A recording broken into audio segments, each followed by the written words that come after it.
सभी को राधे राधे, जय माता दी, जय श्री राम।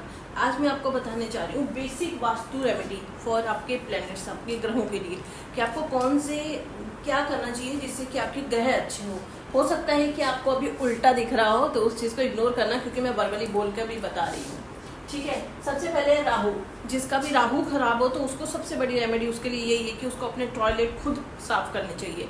मतलब जैसे आप मेड को लगा लेते हो, कुछ भी कर लेते हो, पर अगर आपका राहु खराब है, और राहु खराब होने के सिम्टम क्या होते हैं कि बिजली का खराब होना, आपके इलेक्ट्रॉनिक्स खराब होना, है ना।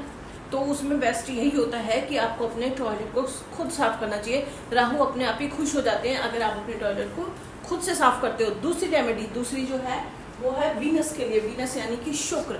आपको अपने शुक्र को अच्छे करोगे तभी तो नेम भी मिलेगा, लग्जरी लाइफ मिलेगी, और खुशियाँ मिलेगी, पैसा मिलेगा, अच्छा नौकरी चलेगी, अच्छा आपका बिजनेस चलेगा। तो वीनस को अच्छा करने के लिए आपको क्या करना है, डेली बात करनी है। समटाइम मैंने देखा लोग क्या करते हैं, जो कुछ सर्दियाँ होगी तो फिर वो नहाना ही छोड़ देते हैं। ऐसा नहीं करना चाहिए, और हमेशा अपने आप को नीट एंड क्लीन रखना चाहिए। और वीनस के लिए जितना हो सके वाइट कलर का यूज़ कीजिए। आप वीनस को उतना ही ज़्यादा एक्टिव करोगे जब white, of white, silver colour का, चमकीले काइंड ऑफ, पर वो सिल्वर टोन दे, है ना, या लाइट पिंक जिसको कहें, बेबी पिंक हम कहते हैं। इन चीज़ों का आप यूज़ करो, देखो फिर आपका वीनस कैसे एक्टिव होता है। साथ में परफ्यूम लगाना ना भूले जब भी आप बात करते हो, नहाने के बाद, उसके बाद अपन। तो ये तो होगी आपकी वीनस की रेमेडी कि अपने आप को नीट एंड क्लीन रखो। जितना साफ सुथरा रखोगे उतना ही आपका वीनस एक्टिव हो जाएगा। ठीक है, उसके बाद हम बात करते हैं तीसरी जुपिटर यानी कि बृहस्पति, जो कि देवताओं के गुरु है। बहुत बार बता चुकी, बहुत रील्स में बता चुकी, बहुत वीडियोस में बता चुकी कि एक्चुअली बृहस्पति का क्या वर्क होता है। बृहस्पति देता है ज्ञान, बुद्धि, बट आपको नॉनवेज नहीं खाना। सबसे पहले इसके लिए रेमेडी यही है कि आपको नॉनवेज को अवॉइड करना पड़ेगा, और हो सके तो थर्सडे वाले दिन लहसुन, प्याज, ये चीज़ें नहीं खानी चाहिए। मतलब रेगुलर लाइफ में तो आप लोग नहीं छोड़ सकते हो, मुझे पता है कोई भी नहीं छोड़ता, बट जो छोड़ता है वो बहुत अच्छा है, उसका एक्टिव भी बहुत अच्छी तरह से रहता है बृहस्पति। बट अगर नहीं छोड़ सकते हो तो आप लोगों ने कुछ नहीं करना, सिर्फ एक प्रेयर करनी शुरू कर देनी है, पूजा पाठ करना शुरू कर देना है। जितनी आप पूजा करोगे जुपिटर उतना ज़्यादा एक्टिव होगा, क्योंकि ये बहुत ही सात्विक ग्रह है, बहुत जल्दी मान जाता है, बशर्ते कि आपको उसको मनाना आना चाहिए। जितना पूजा पाठ करोगे उतना जल्दी ये मान जाएगा, तो आपको पूजा पाठ करनी पड़ेगी बृहस्पति को एक्टिव करने के लिए। ठीक है, चौथा है मर्क्यूरी यानी कि बुध। और बुध के लिए क्या है, बुध किसको रिप्रेजेंट करता है, ग्रीन कलर को। तो अपने प्लांट्स, जो आपके घर में पौधे हों, पेड़ पौधे, उनसे बातें करना शुरू करो। और सच में कहती हूँ, आप बात करके देखो, बात करते हैं पेड़ पौधे। मैं अपने पर्सनल एक्सपीरियंस से बोल रही हूँ, मैं अपने पेड़ पौधों से बात करती हूँ, और मैंने रियलाइज़ किया जब भी मैं उनसे बात करती हूँ वो बहुत ज़्यादा ग्रो करते हैं, और ऐसा फील होता है कि वो बहुत खुश हैं। मतलब उनको पानी डालो, उनके साथ बात करो। क्या 2 मिनट की बात करने में कोई फ़र्क नहीं पड़ता। आप अज्यूम तो कर सकते हो कि वो आपसे बात कर रहे हैं, अगर आपको फीलिंग नहीं आ रही कि नहीं वो, तो हमेशा याद रखना, अगर आपने मर्क्यूरी को यानी कि बुध ग्रह को ठीक रखना है, शांत रखना है, तो अपने पौधों से। आपके घर में पौधे नहीं है, समटाइम क्या होता है आपने अपने घर में पौधे नहीं लगाए होते, तो बाहर जाओ, बाहर पेड़ पौधों से बात करो, आपको कोई पागल नहीं कहेगा। देखिए मैं अपने पर्सनल एक्सपीरियंस से इसीलिए बार बार कह रही हूँ कि मैं खुद अपने पौधों से बात करती हूँ। मैंने बहुत ज़्यादा पौधे घर में नहीं लगाए, पहले बहुत सारे लगाए थे, फिर उनको मेंटेन करना बड़ा दिक्कत हो रही थी, तो मैंने थोड़े से पौधे लगाए, पर जितने भी लगाए हैं सुबह उठ के उनको, और सुप्रभात, जब हम वॉक करने जाते हैं मैं उनको बोल के जाती हूँ, बच्चों अभी हम वॉक करके आ रहे हैं, फिर आगे तुम्हें पानी देंगे।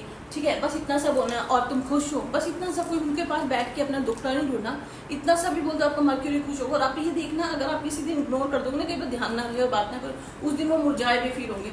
आपको नहीं हो रहा तो मैं पर्सनल एक्सपीरियंस से बोल रही हूँ, एक बार करके देखिएगा, आपको सामने प्रत्यक्ष रूप से, प्रत्यक्ष को प्रमाण की आवश्यकता नहीं होती। तो मर्क्यूरी को अगर सॉलिड करना है तो ये करना शुरू कर दो, ना पैसा लगाना कुछ लगा, फ्री की रेमेडी है। उसके बाद बात करते हैं मार्स की यानी कि मंगल की। मंगल ये साल भी मंगल का है, तो मंगल को हमें ठीक रखने के लिए जितना हो सके वर्कआउट, जितना हो सके एक्सरसाइज, जितना हो सके जिम जाओ। अब मैं जिम को प्रमोट नहीं करूँगी, समटाइम काफ़ी लोग हैं जो जिम को अवॉइड करते हैं, इंक्लूडिंग मैं आज तक जिम की शक्ल ही नहीं दिखी।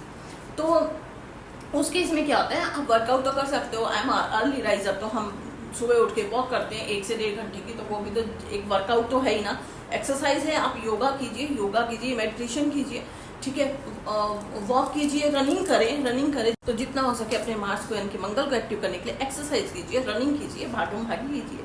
ठीक है, अर्ली राइजर सुबह उठकर एक्सरसाइज कीजिए, रनिंग कीजिए, वॉक कीजिए, जो कर सकते हैं वो करिए। फिर देखिए आपका मंगल कैसे एक्टिव हो जाता है। ठीक है, उसके बाद मैं बात करती हूँ मून की यानी कि चंद्रमा रिलेट करता है पानी से।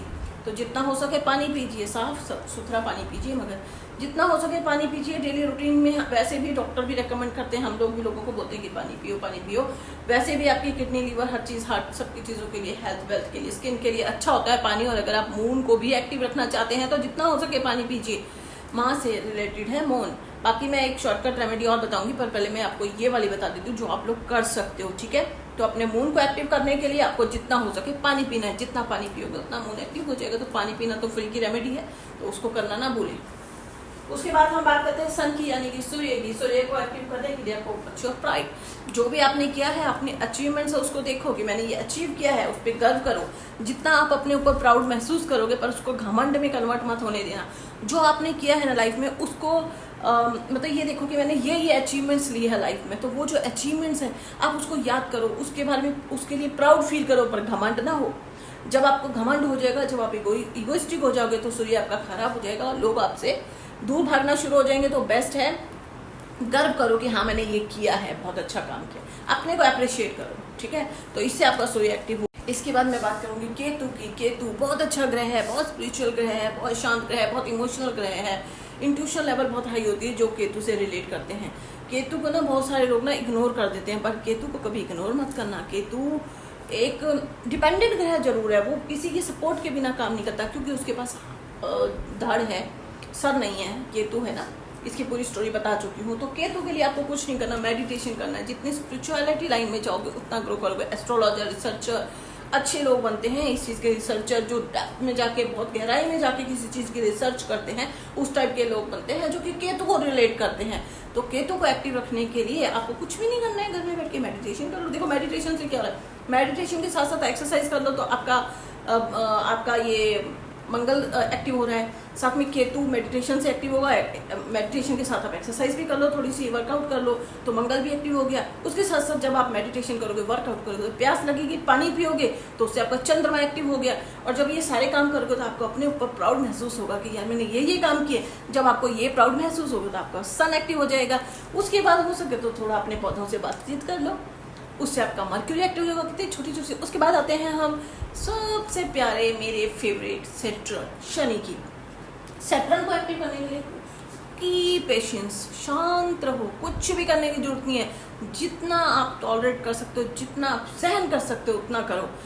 तो मुझे लगता है इस तरह से आपके सारे ग्रह शांत हो जाएंगे। सैटर्न की पेशेंस, जितना शांति हो। अब देखो ना, मेडिटेशन के लिए भी शांति की जरूरत है। मेडिटेशन करो, वर्कआउट करो, उसके बाद पानी पियो, उसके बाद अपने पौधों से बात करो, ठीक है। उसके बाद अपने ऊपर प्राउड महसूस करो, उसके बाद प्रेयर करो भगवान से, और उसके बाद की पेशेंस, शांत रहो कि मैंने इतना कुछ करे। जो मेडिटेशन करते हैं वो वैसे भी शांत रहते हैं।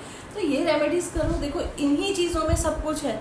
ये हमारे डेली रूटीन का वर्कआउट है, बट ये चीज़ें हमें पता नहीं है। जब हमें इन चीज़ों के बारे में पता नहीं है, इसीलिए हमारे एक्टिव ग्रह नहीं हो पाते हैं। तो आपको अगर एक्टिव करने हैं ग्रह, तो इन चीज़ों पे ध्यान दीजिए। फिर देखिए, अब तो आज के लिए इतना ही। वीडियो काफ़ी लंबी हो जाती है, इसीलिए मैंने शॉर्ट में बनाई। बाकी बाबा एस्ट्रो शर्मा जी को देखते रहिए, वीडियो को लाइक करते जाइए, शेयर करते जाइए, कमेंट करते जाइए। ज्ञान बांटने से बढ़ता है, और हो सके तो नॉन वेज को अवॉइड कीजिए। जानवरों को खाकर, किसी की जान लेकर उसको खाना अन्याय है, इनजस्टिस है। भगवान ने हमें इसलिए नहीं भेजा। भगवान ने हमें सबके को स्पिरिचुअल बना के ह्यूमैनिटेरियन काइंड ऑफ नेचर में भेजा है। भगवान अगर ऐसा करना, काट पेट करना शुरू कर दे, तो इस दुनिया में इंसानों की भी वैल्यू खत्म हो जाएगी। तो हम इंसान हैं जो कि सबको सपोर्ट करने के लिए बनाए गए हैं। भगवान ने हमें बनाया इसलिए है। तो इस चीज़ का ध्यान रखिए, जितना हो सके नॉन वेज को। हमारी जो हरी घास फूस, जो लोग कहते हैं ना आप घास फूस खाते हैं, उसमें जो ताकत है ना, जो सिंपल दाल चावल में ताकत है। जब आपने कोरोना देखा होगा, जब कोरोना आया था, तो जिन्होंने